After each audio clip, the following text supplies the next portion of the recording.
and we're alive. Nice. Okay, let's go through the usual routine. Bowen, would you like to give an update on what's been happening in chain? Sure, yeah. Okay, so we're still continuing with most of the work that is ongoing. Michael was investigating the bottleneck with sharded network when there are transaction loads. So we found that seems that the bottleneck is mostly in getting the chunk parts to reconstruct the chunk in order to apply the block. It seems that what happened is that even though we have chunk forwarding enabled, still for sometimes a node, it takes a long time for the node to get their chunk parts. Yeah, we're doing more investigation there. So we did observe some kind of strange stuff.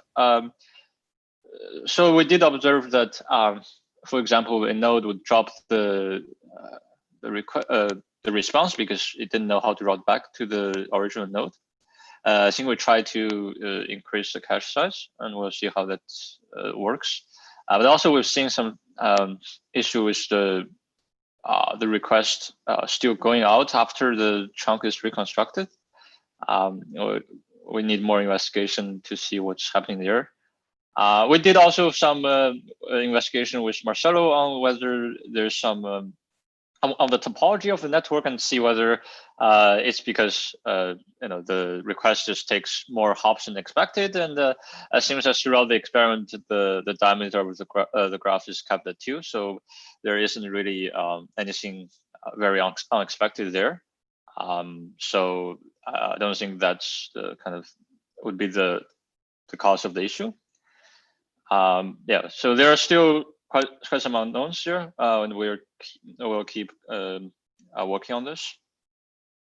So on the memory leak investigation side, I think Piotr is adding more information to debug information to figure out the leaks on the Rust side. Now that we've kind of mostly fixed the memory leak in our dependencies, we're looking back into the code that we wrote.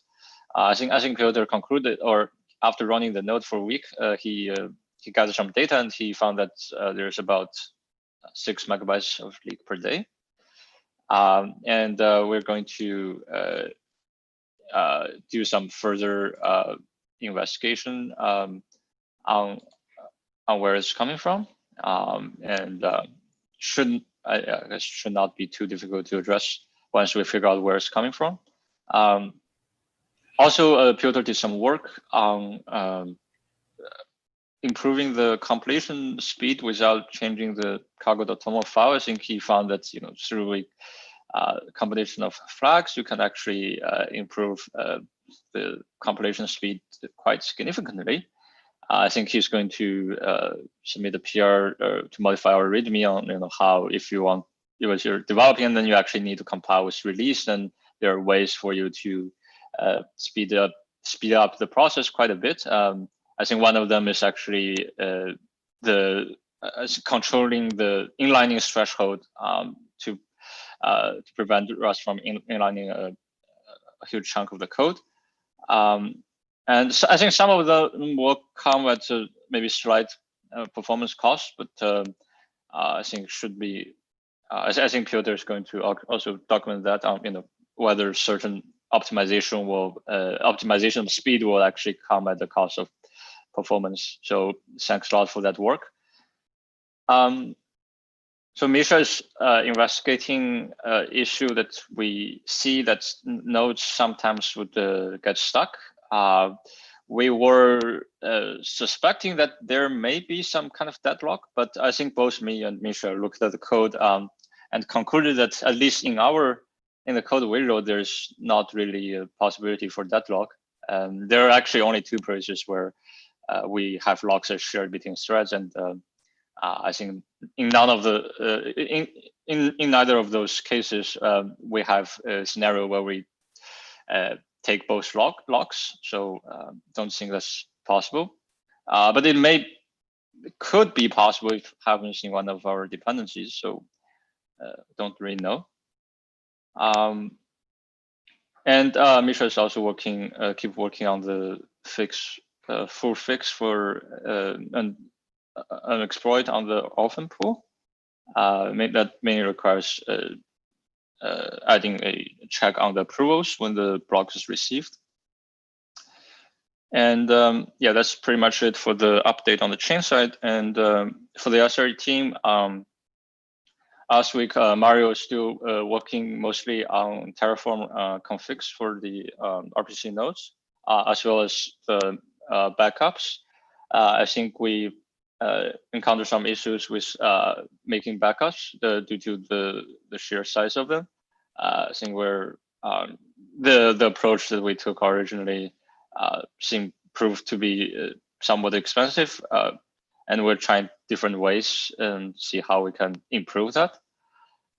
So, and also Sandy is working on the pipeline for BetaNet hard fork.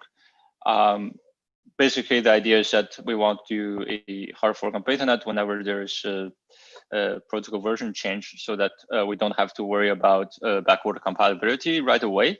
I think that can help speed up the development process quite a bit, especially with some large features like EVM. Like they're still iterating on things, but they want to also test the current status. So this would allow us to easily do that, while still have the ability to do even protocol change within the same feature. Yeah, that's pretty much all the update from my side. Can you give some insight into what is the recommended memory, recommended RAM on the instances, and how much we use, and how bad it is that we're leaking 6 megabits per day? Yeah, so I think so basically right now the memory leaks should be mostly mitigated, and from what I've seen, it should not use more than I think like 6 gigabytes. Yeah, I need to double check with Piotr on that. Yeah, I think 6 megabytes per day is definitely not that big of an issue. We will see whether it's actually worth fixing them, and once we get more data on, because right now I think we actually can see where they're coming from. So yeah, we will see whether it's some place that's worth investigating or not. Well, the question is it worth even finding the place? Oh, but if we can get it right away, then we might as well just look at it and see whether it's something like we can just trivially fix, or if it requires more time, I think probably not worth it. Yeah, like, sorry to interrupt, but I think there is definitely a point in investigating those, because this weekend we had a memory leak which caused a couple gigabytes of memory to get leaked in half an hour or something like that. So there is definitely something leaking a lot of memory. Yeah, I think that's triggered by some specific bug, but like we still don't have the memory under full control, I would say. Yeah, I mean that's it doesn't have to necessarily be a memory leak. It can be just that we are allocating somewhere too much. Yeah, I think that could be a separate issue that once we have the tools, then we can more easily debug them. And also the new, I think the new code is not that fix the memory leaks issue is not deployed anywhere. So yeah.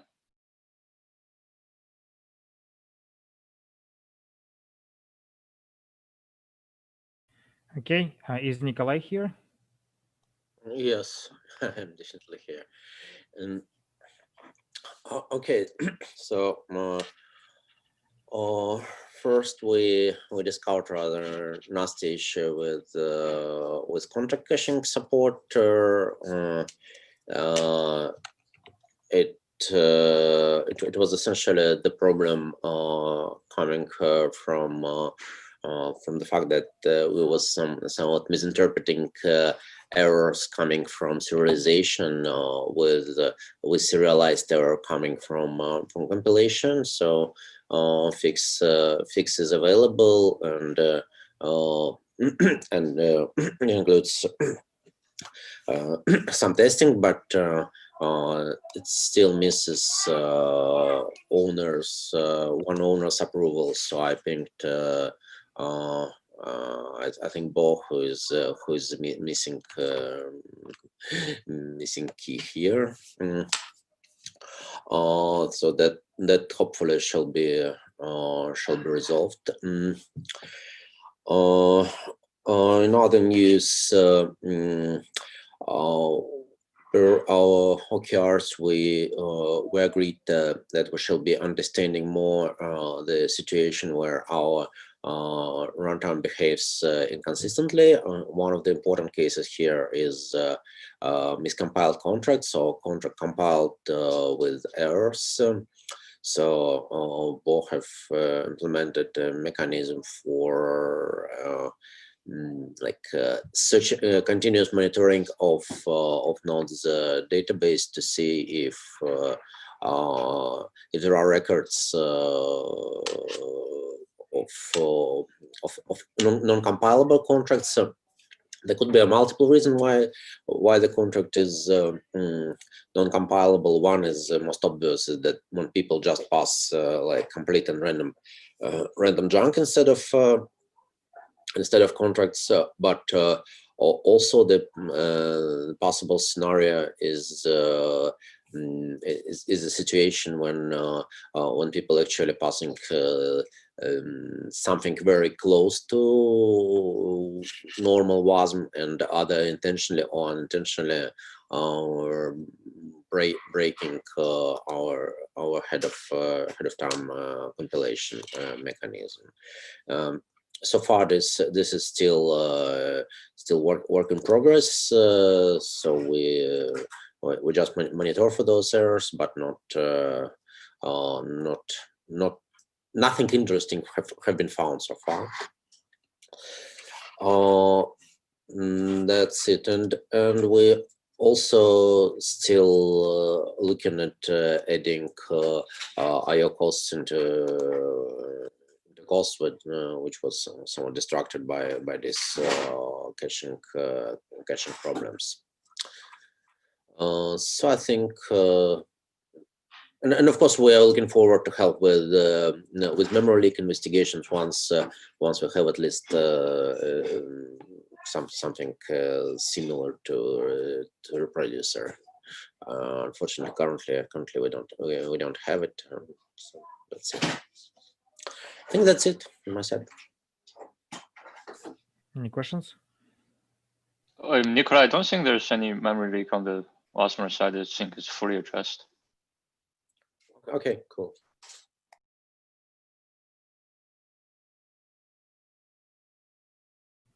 Cool. I guess no questions. Eugene, do you want to give an update on TX runtime and on EVM? Sure. On the runtime in France, so what happened is we will keep looking into param estimator, and we found one more bug around key availability to properly measure eviction. Then there is a PR to fix it, and Bo was running it on cloud to get the latest config. So all meetings were skipped last week, and we recorded a bunch of video on education around promises and cross-contract calls in very detailed explanation. And Sheriff and Josh will put this into the documentation, but also you'll release just raw videos that explaining different paths, how you actually create a dependency, how you which receipts are generated and when, and it explains pretty much a lot around cross-contract calls. Then on EVM, The EVM branch was in review last week, and there are some minor things that needs to be addressed and merged, not merged, but upgraded to master. There is other work going on around adding adding features to actually use EVM, and there was new tests added to measure or to cover precompiles in EVM. So that's current update on this too. Any questions? I have a question, probably not not particularly for Eugene, but I just discovered that we have an additional check on our CI, which checks for license compliance, and it seems to always fail. So anyone knows what like the story behind that? I might have accidentally added it, but I didn't mean to. Yeah. Okay. I wasn't aware that it was added to the CI. Maybe it auto-added itself. Yes, it's pretty. It looks pretty awful. Like once you make a relatively simple change to Rust code and end up having 102 license issues. Yeah, that's our current state with a number of issues with licenses. I'm working on resolving them, but I didn't mean to add it to the CI.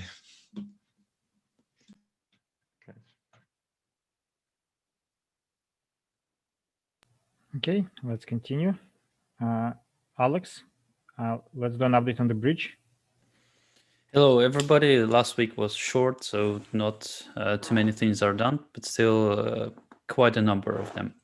So we are postponing the sharing instructions with the with the beta testing community, because we decided to roll out the upgradability feature first.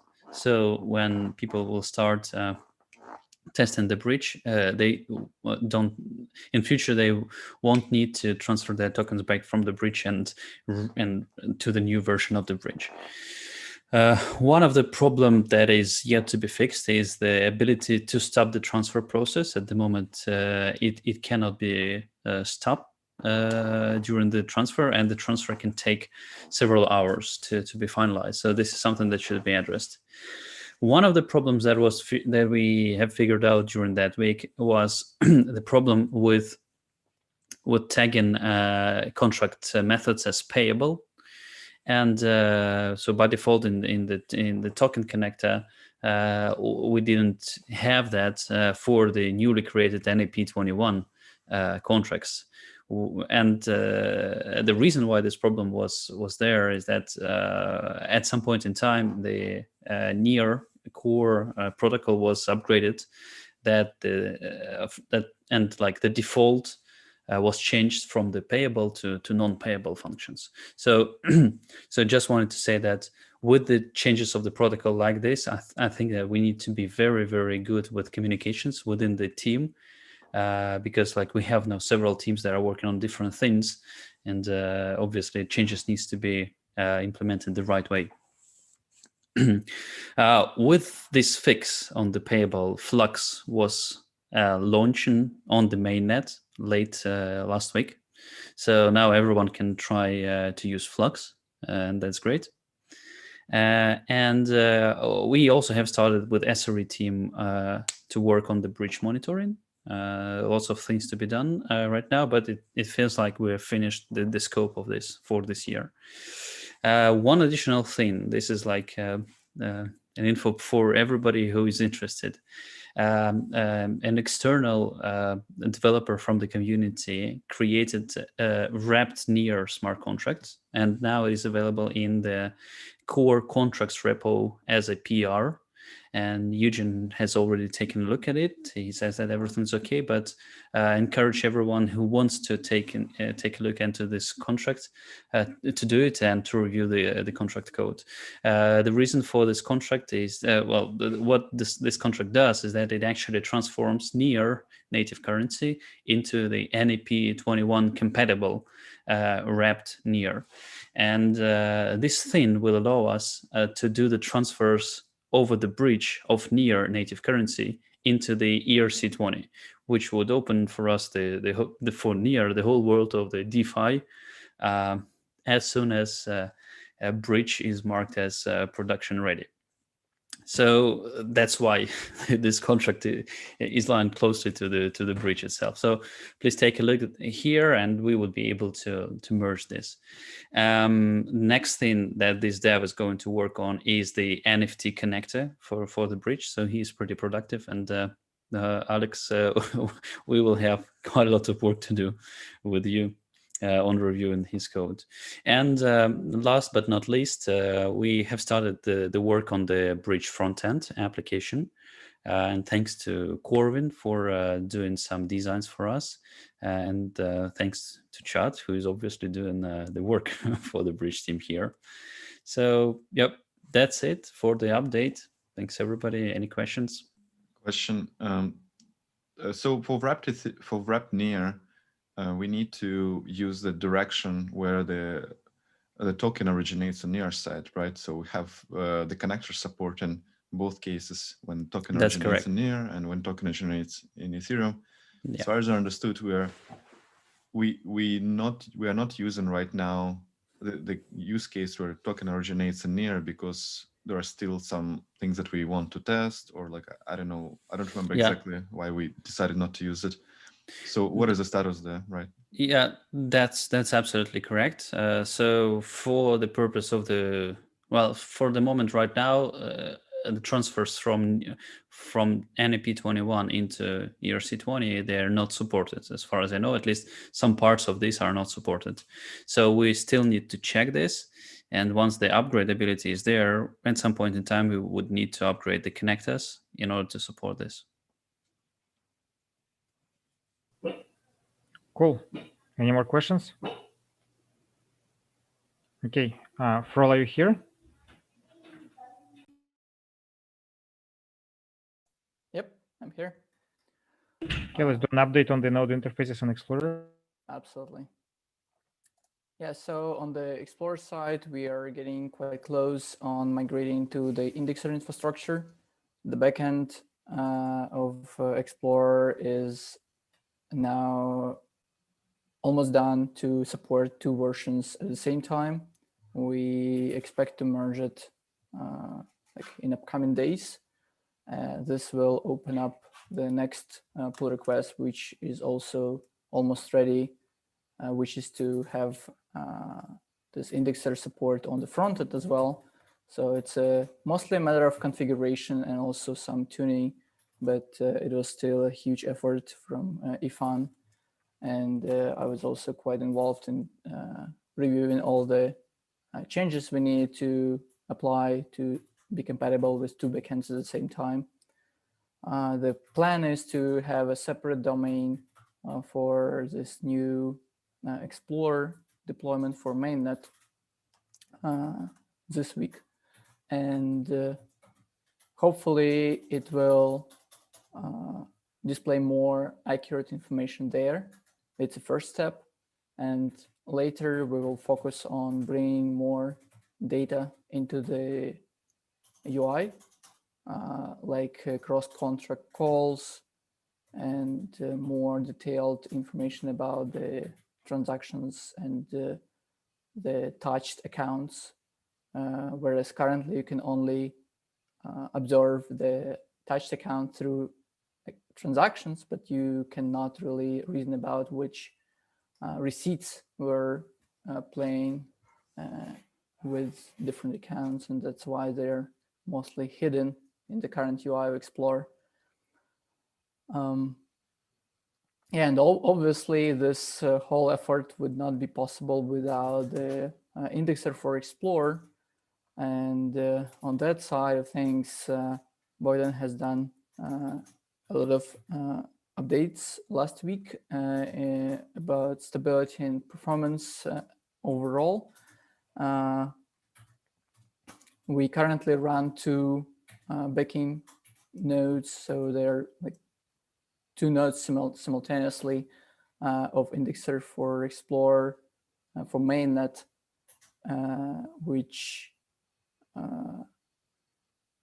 allows us to have redundancy and also fill in some older issues we had with initial full sync process. We're currently catching up those holes in our data.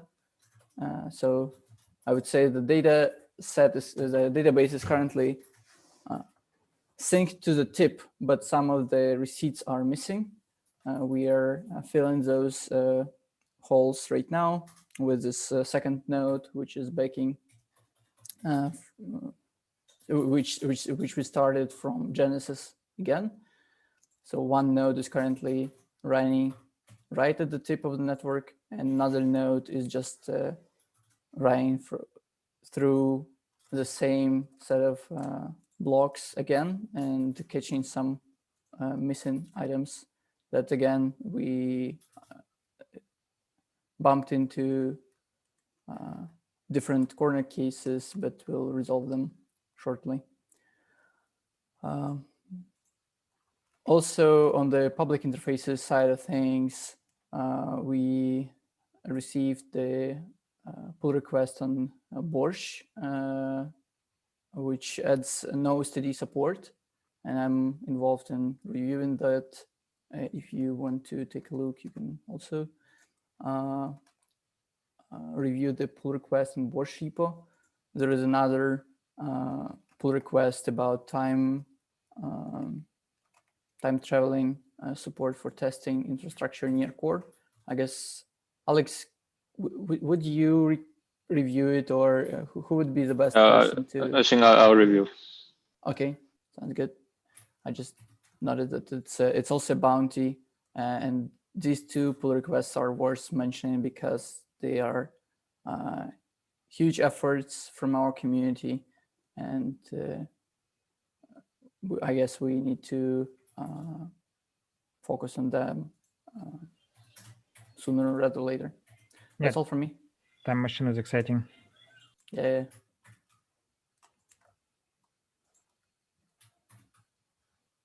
Oh yeah, and the last reminder: if you want to have any updates on the topics I cover, you can always find them on GitHub in discussions, either on Explore discussions on GitHub or near core discussions, weekly updates there. I know that Bridge and public interfaces teams are publishing weekly updates there. That's all. Any questions? Cool. Last but not least, Kendall, do you want to give us an update on the wallet?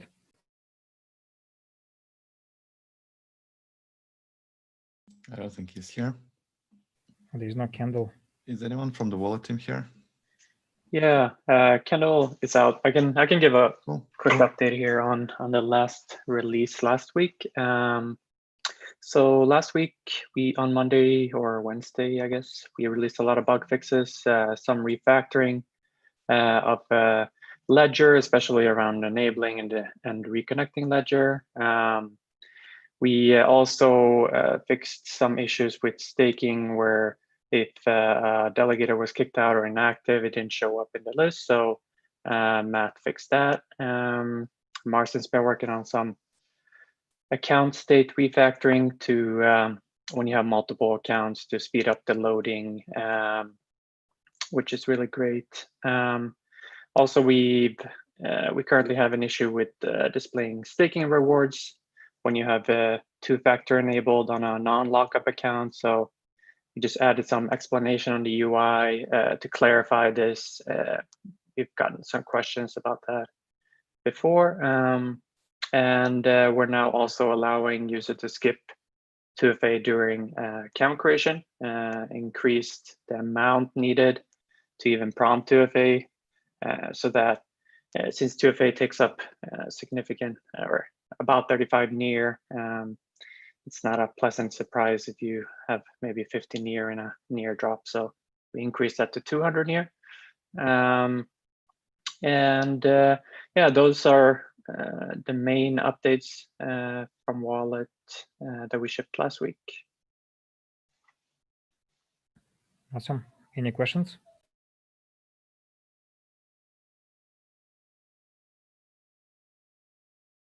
Awesome.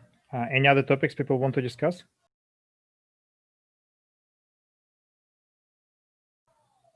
Going once, going twice.